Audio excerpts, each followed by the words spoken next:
जिले के भांडेर में स्वास्थ्य विभाग ने अवैध रूप से संचालित एक पैथोलॉजी लैब के खिलाफ सख्त कार्रवाई की है। सीएमएचओ के निर्देश पर स्वास्थ्य विभाग की टीम ने पुराने अस्पताल के पास स्थित संस्कार पैथोलॉजी लैब का औचक निरीक्षण किया। जांच में पाया गया कि ये लैब बिना पैथोलॉजिस्ट की मौजूदगी और अप्रशिक्षित लैब टेक्नीशियन द्वारा संचालित की जा रही थी। इसके चलते लैब को तत्काल प्रभाव से बंद कर दिया गया है। कार्रवाई के दौरान डीएमओ डॉक्टर आरएस परिहार, डॉक्टर इंद्रेश दोहरे, doctor Jitendra Verma, lab technician Dinesh Yadav और राकेश गुप्ता मौजूद रहे। यूपी सरकार की जीरो टॉलरेंस नीति के तहत बांदा पुलिस ने अपराधियों और माफियाओं पर शिकंजा कसते हुए बड़ी कार्रवाई की है। पुलिस ने गैंगस्टर एक्ट के तहत 3 अभियुक्तों रजा हुसैन, शेखू और हलीम खान की 86 लाख रुपए की अवैध रूप से अर्जित संपत्ति को कुर्क किया है। इन अभियुक्तों पर गैंगस्टर एक्ट सहित कई आपराधिक मामले दर्ज हैं। पुलिस ने अपराध के जरिए अर्जित 5 ट्रक और 1 बाइक को जब्त किया है, जिनकी कुल कीमत 86 लाख रुपए है। ये कार्रवाई थाना पैनाली में दर्ज मुकदमे के तहत की गई है, जो उत्तर प्रदेश गिरोह बंद और समाज विरोधी क्रियाकलाप निवारण अधिनियम 1986 के अंतर्गत पंजीकृत है। बांदा पुलिस की इस कार्रवाई से अपराधियों में हड़कंप मच गया है। अवैध खनन के विरुद्ध की जा रही प्रभावी कार्रवाई के क्रम में प्रभारी निरीक्षक पैलानी व उनकी टीम के द्वारा थाना ललौदी जनपद फतेहपुर के रहने वाले रजा हुसैन आरोपियों के द्वारा अवैध खनन और अपराध से अर्जित 5 ट्रक व 1 मोटरसाइकिल जिसकी कीमत लगभग 86 लाख रुपए है, उसको जिलाधिकारी बांदा के आदेश के क्रम में धारा 14(1) गैंगस्टर एक्ट के तहत कुर्क किया गया है। ये सभी अभियुक्त थाना पैलानी में 19 लोगों के विरुद्ध जो अवैध खनन का अपराध का अभियोग पंजीकृत किया गया था, उसमें गैंगस्टर एक्ट के तहत विवेचना के क्रम में प्राप्त साक्ष्यों के बाद जिलाधिकारी बांदा से प्राप्त आदेश के क्रम में धारा 14(1) गैंगस्टर एक्ट की जौनपुर में रविवार रात पुलिस ने 3 अलग अलग मुठभेड़ों में कुख्यात अपराधियों को गिरफ्तार किया है। बता दें कि खेतासराय, जलालपुर और लाइन बाजार थाना क्षेत्रों में हुई इन मुठभेड़ों में 3 बदमाश गोली लगने से घायल हुए। पुलिस ने मनीष यादव, किशन सरोज और नसीम अहमद को गिरफ्तार किया है। इनके कब्जे से अवैध हथियार, कारतूस और मोटरसाइकिलें बरामद की गई हैं। सभी अभियुक्तों पर लूट, गैंगस्टर एक्ट जैसे संगीन मामले दर्ज हैं।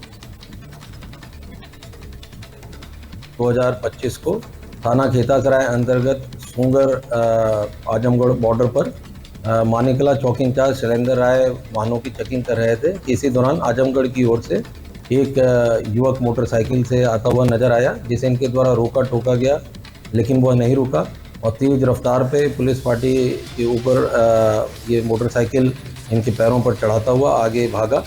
कि एसआई शैलेंद्र राय द्वारा इसका पीछा किया गया और साथ ही एसओ खेतासराय को भी सूचना दी गई। एसओ खेतासराय जो कि पहले से ही बुड़कुड़ा की तरफ मौजूद थे, उनके द्वारा भी घेराबंदी की गई और यह बदमाश नियाज स्कूल के पास में पहुँचते पहुँचते दोनों तरफ से गिर गया। अपराध व अपराधियों की रोकथाम हेतु प्राप्त निर्देशों के क्रम में दिनांक 1 और 2 जून की रात में थाना प्रभारी जलालपुर के द्वारा रात्रि गश्त पेट्रोलिंग की कार्रवाई की जा रही थी, जिसमें उनके द्वारा हाईवे पर चेकिंग की जा रही थी। तभी बनारस की ओर से एक बिना नंबर प्लेट की मोटरसाइकिल पर एक व्यक्ति सवार नज़दीक आता हुआ दिखाई दिया, जिस पर उनकी टीम के द्वारा टॉर्च की रोशनी मारकर रोकने का प्रयास किया गया, परंतु संदिग्ध व्यक्ति के द्वारा नज़दीक के बगीचे में भागने का प्रयास करते हुए लोगाजर मार्ग पर अपनी मोटरसाइकिल ले गया। इसका पीछा करते हुए थाना प्रभारी जलालपुर लोगाजर मार्ग के अंत तक पहुंचे, परंतु अपने आप को घिरा हुआ देखकर इस व्यक्ति के द्वारा पुलिस पार्टी पर एक राउंड फायर किया गया। जवाबी कार्रवाई में आत्मरक्षा पुलिस पार्टी के द्वारा भी एक राउंड फायर किया गया, जिसमें गोली व्यक्ति के दाहिने पैर में लगी। नज़दीक जाकर फील्ड यूनिट को सूचित करते हुए मजरूब को CHC रेटी रवाना किया गया। इसकी पहचान कराई गई। इसमें इसका नाम किशन सरोज उर्फ भोतू पुत्र रामचंद्र सरोज, यह सैदपुर थाना जलालपुर का निवासी है। इसका आपराधिक इतिहास भी देखा गया है। इसमें इसके ऊपर पूर्व में 7 मुकदमे पंजीकृत हैं, जिसमें लूट और आर्म्स एक्ट के तहत कई गंभीर धाराओं में अभियोग पंजीकृत हैं। थाना जलालपुर पर सुसंगत धाराओं में अभियोग पंजीकृत कराते हुए अग्रिम विधिक कार्रवाई भी की जा रही है। साथ ही इसके पास से एक 315 बोर का देसी तमंचा व एक जिंदा कारतूस व एक खाली खोखा और एक बिना नंबर प्लेट की मोटरसाइकिल बरामद की गई है। मुरादाबाद के सिविल लाइंस थाना क्षेत्र में स्थित एक बाल गृह से 12 और 15 वर्षीय 2 किशोर छत का ताला तोड़कर फरार हो गए। किशोरों ने चतुराई से आंगन का दरवाजा बंद कर पड़ोसी मकान का सहारा लेकर भागने में सफलता पाई। बाल गृह के प्रबंधक ने केयर टेकर और हाउस फादर पर लापरवाही का आरोप लगाते हुए पुलिस में तहरीर दी है। पुलिस ने मामले की जांच शुरू कर दी और फरार किशोरों की तलाश जारी है। 6:30 से 7 के बीच में हुई है। गार्ड ड्यूटी करके चला गया था और जो उपस्थित स्टाफ था वो उस समय थोड़ा अंदर रूम की तरफ चला गया था, तो बच्चे बाहर वाले गेट को बाहर से बंद करके कोशिश करने लगे। पहले उन्होंने कोशिश करी कि वो सामने वाले गेट से ही निकल जाए, और जब वहाँ से नहीं निकल पाए तो सीढ़ी चढ़ के ताला तोड़ के बगल के घर से भाग गए। उनके बच्चों की लगभग उम्र कितनी होगी? अंशु की उम्र 12 साल की है और सूरज की उम्र 12 साल। ऑन ड्यूटी स्टाफ कितना था उस दिन आपका यहाँ? ऑन ड्यूटी स्टाफ 2 था। तो इस मामले में तहरीर किसने दी है? तहरीर हमारे सचिव जी ने दी है। एक मुरादाबाद के मिलक गांव में किसान ने खनन अधिकारी पर 50,000 रुपए की रिश्वत मांगने का आरोप लगाया है। किसान ने बताया कि मकान निर्माण के लिए मिट्टी भराव के दौरान खनन अधिकारी ने वैध कागजात होने के बावजूद काम रुकवाया और रिश्वत की मांग की। पीड़ित ने अपने साथियों के साथ जिला मजिस्ट्रेट कार्यालय में प्रदर्शन कर प्रार्थना पत्र सौंपा और कार्रवाई की मांग की है। बनाए थे अपना उसके मकान में मिट्टी की हमें आवश्यकता पड़ी। हमने मिट्टी अपने खेत से उठाना चाहा, हमने उसके थाना ऑफिस में आकर के कॉन्टेक्ट किया। कि सर हमें अपने खेत से ही मिट्टी उठानी है, अपने खेत में ही डालनी है। नाम क्या सर? उन्होंने सर ने ऑफिस में बताया गया हमसे आप एक ऑनलाइन परमिशन करा लीजिए, फला फला जगह चले जाइए, वो कर देंगे आपकी परमिशन, वो मिल जाएगी, आप अपना काम कर लेंगे आसानी से। हमने सर को करा ली। कराने के बाद में जैसे हमने काम करना चाहा, वहाँ थानाधिकारी साहब मौजूद पहुँच गए। वहाँ पे हमारा काम वहाँ पे रुकवा दिया। उन्होंने नहीं करेंगे आप। हमारे 4 भाई ने एक फ़ोन और 10,000 रुपये लेकर के चले आए। उसमें डिमांड किया 50। कौशाम्बी के मंजनपुर में 4 दोस्तों ने फिरौती के लिए अपने ही दोस्त आदर्श त्रिपाठी का अपहरण कर लिया। प्रयागराज के रहने वाले आदर्श को मंजनपुर के एक होटल में बंधक बनाया गया। पीड़ित ने सूझबूझ दिखाते हुए होटल की खिड़की से छलांग लगाकर अपनी जान बचाई। पुलिस ने त्वरित कार्रवाई करते हुए चारों आरोपियों को गिरफ्तार कर लिया है। उनके पास से अवैध पिस्टल, मोबाइल और फिरौती की रकम बरामद हुई है।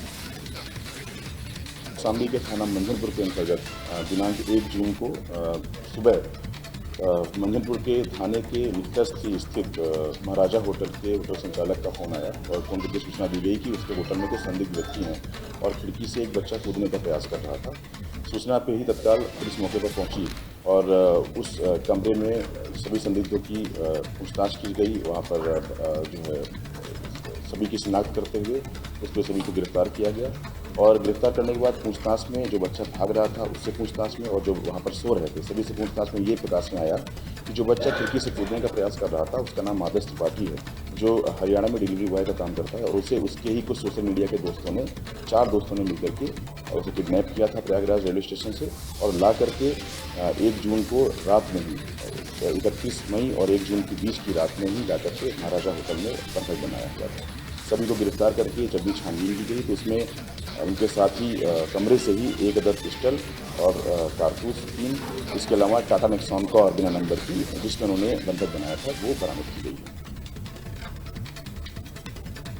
फतेहपुर में राष्ट्रवादी पार्टी ने युवाओं, किसानों और आम जनता की समस्याओं के निदान के लिए डीएम को 10 सूत्रीय मांगों का ज्ञापन सौंपा है। पार्टी ने प्राइवेट स्कूलों की मनमानी फीस वृद्धि पर रोक, बेरोजगारी, फसलों की एमएसपी, ट्रैफिक जाम और बिजली समस्याओं के समाधान की मांग की है। मंडल प्रभारी रामकिशोर सिंह ने कहा कि सरकार ने निवेश शिखर सम्मेलन में 1 करोड़ नौकरियों का वादा किया था जो अभी तक पूरा नहीं हो पाया है। हमारी ये है कि जो बिजली की व्यवस्था चरमराई हुई है, प्रदेश में 24 घंटा बिजली दी जाए। तीसरी मांग हमारी ये है भ्रष्टाचार, संस्कार लघु प्रेरणा उद्योग में जो है भ्रष्टाचार फैलाया जा रहा है। आंगनवाड़ी केंद्रों में राशन जो बच्चों के वितरण के लिए होता है उसको जो है चोरी छिपे से केंद्रों में बेचा जा रहा है। ये भ्रष्टाचार हमारा खत्म किया जाए। ये बहुत ही बड़ा भ्रष्टाचार है। आंगनवाड़ी केंद्रों से जो दलिया आता है वो साफ सुथरा नहीं आता है, गंदा पीस करके भिजवाया जाता है। इसमें कभी भी कितने भी प्रकार की बीमारियां हो सकती हैं। ये भ्रष्टाचार खत्म किया जाए, बेरोजगारी खत्म की जाए और जो ये बिजली की व्यवस्था है 24 घंटे बिजली उपलब्ध कराई जाए, किसानों को एमएसपी उपलब्ध कराई जाए। इसके साथ साथ जो है साथ ही में जो भिक्षावृत्ति हो रही है हर जगह, भिक्षावृत्ति जो है ये खत्म की जाए, इनको रोजगार मुहैया कराया जाए। प्रत्येक माह आप ज्ञापन देते सरकार से मांग करते हैं। हैं। अभी तक किन मामलों को लेकर के संज्ञान मिली है सरकार ने और क्या कुछ किया? अभी तक हमें धरातल पे ऐसी स्थिति सरकार की नहीं दिखाई दे रही है। यदि अगर ये धरातल की स्थिति दिखाई नहीं देगी तो आने वाले समय में सरकार के लिए परिणाम अच्छा नहीं होगा। वो लेकर आपने ज्ञापन करवाया। आज की हमारे मांग ये है कि प्राइवेट स्कूलों में जो फीस बढ़ाई जा रही है, जो गरीब स्तर के हैं बच्चे पढ़ नहीं पाते हैं, हर साल फीस बढ़ाई जाती है। उन्हें फीस को हर साल फीस न बढ़ा करके उन्हें 5 साल में बढ़ाया जाए।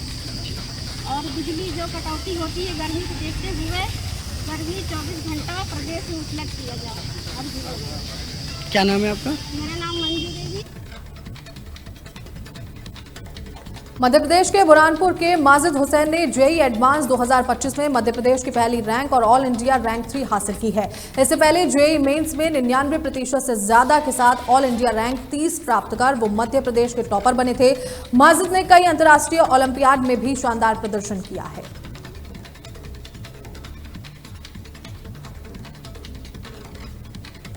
अकेडमी को इसके 2 साल की प्रिपरेशन में जो मुझे सपोर्ट मिला एकेडमिक और स्पेशली गाइडेंस मोटिवेशन, जो आज रिज़ल्ट आया है फाइनली ये देखने मिला।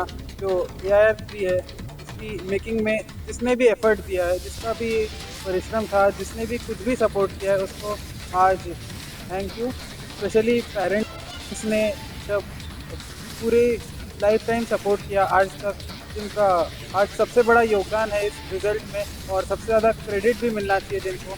और साथ में जो टीचर्स की मेहनत है, जो मेरी खुद की मेहनत है, आज सबका जो सम है, जो रिज़ल्ट निकला है, उससे बहुत खुशी होती है कि एक अच्छे CBSE स्कूल से भी अगर रिज़ल्ट आ सकता है और इसके आगे और इससे अच्छे रिज़ल्ट आएंगे, ये देख के ही बहुत अच्छा महसूस।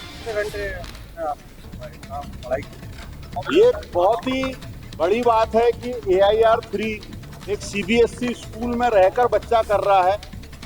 टीचर्स इतने हाईली क्वालिफाइड हैं कि उन्होंने बच्चों को सारी कॉम्पिटिटिव एग्जाम के लायक बनाया। 42 बच्चे हमारे यहाँ से एडवांस में सिलेक्ट हुए हैं। Majid all India 3rd rank लाकर पूरे शहर का नाम रोशन कर दिया। ऐसी रिजल्ट पहले कोचिंग क्लासेस से आते थे, ये पहला मौका है कई सालों में, कोई 15-20 साल में किसी स्कूल से इस लेवल का रिजल्ट आ रहा है। हम बेहद खुश हैं। हमारे शहर का नाम पूरे देश में जाना जाएगा। इससे हल्द्वानी में सांसद अजय भट्ट ने गौलापुल अप्रोच रोड अंतर्राष्ट्रीय स्टेडियम में चल रहे सुरक्षात्मक कार्यों का निरीक्षण किया। उन्होंने मानसून से पहले कार्यों को समयबद्ध और गुणवत्तापूर्ण पूरा करने के निर्देश दिए। करीब 1 अरब रुपए की लागत से चल रहे इन कार्यों में नदी कटाव को रोकने के लिए बड़े बोल्डर लगाने और स्टेडियम की सुरक्षा सुनिश्चित करने पर जोर दिया गया है।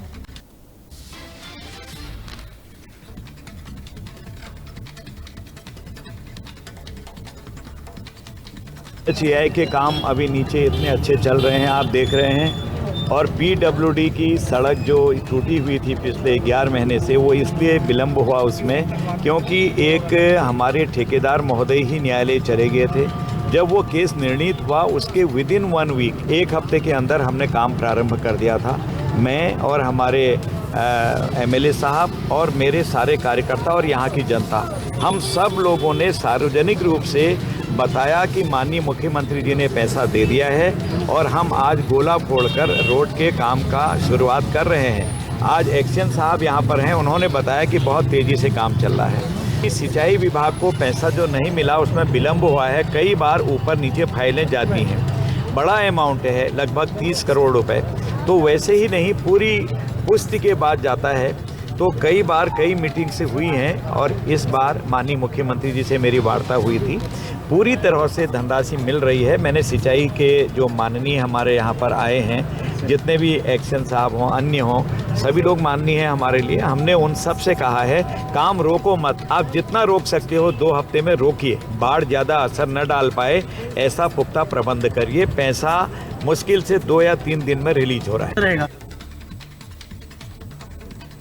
छत्तीसगढ़ के महासमुंद जिले के बसना में कुडेकेल नाले का जर्जर पुल ग्रामीणों के लिए खतरा बना हुआ है। बता दें कि 17 से 18 साल पहले बनाया गया है पुल गुणवत्ताहीन निर्माण के कारण क्षतिग्रस्त हो चुका है। बारिश में कई गांव का मुख्यालय से संपर्क टूट जाता है, जिससे शिक्षा, स्वास्थ्य और कृषि सेवाएं प्रभावित होती हैं। ग्रामीणों ने अधिकारियों और जनप्रतिनिधियों से शिकायत की थी, लेकिन अभी तक कोई समाधान नहीं हुआ है। स्कूल जा नहीं सकते हैं, ना जा नहीं सकते हैं, तो यहाँ देखो ना भाई आवाज गाँव में कुछ नहीं बना थे तो कैसे करना पड़ी बोला। तो ब्लॉक में हो है सब, कलेक्टर का भी हो है समझ जाओ, और मुख्यमंत्री के ना भी हो गए, वो भी काम चालू नहीं हो गया, और काम चालू हो जाए बोले नहीं ना, तो काम भी अभी तक चालू नहीं है, और 3-4 साल हो गए। आना जाने में बहुत दिक्कत होते, लड़का मन ला आना जाना पढ़े लिखे में बहुत परेशानी जात है, और पूरा प्राइवेट वाला मन पूरा बंद हो गए है अभी। ये सारा विधायक से शिकायत कर दारे ने बहुत जगह, और कोई ध्यान नहीं देते हैं मन। तो दूर है, 9 किलोमीटर है, सिरको तरफ से जाने से भी इधर में भी सुविधा नहीं, कच्ची रोड है, आना जाने में बहुत दिक्कत हो सकते हैं। हमारा तो बहुत परेशानी है। हमारे यहाँ के 4 जो गांव है, 4 गांव के जो आवागमन पूरा साफ बंद हो चुके हैं, और हम आए जाए बहुत तकलीफ है का। इसके बारे में आपका विधायक ला बोले रहे हैं, कलेक्टर ऑफिस दे रहे हैं, अभी तक तो कुछ नहीं हुई से। हमारा रोड चाहिए, पुल चाहिए। हमारे जो कलेक्टर है जिला, वहाँ जब हमारा 8-8.5 किलोमीटर पड़ते। बड़ी और अहम खबरों में फिलहाल इतना ही। खबरों को देखने के लिए बने रहे तहलका डिजिटल के साथ। नमस्कार।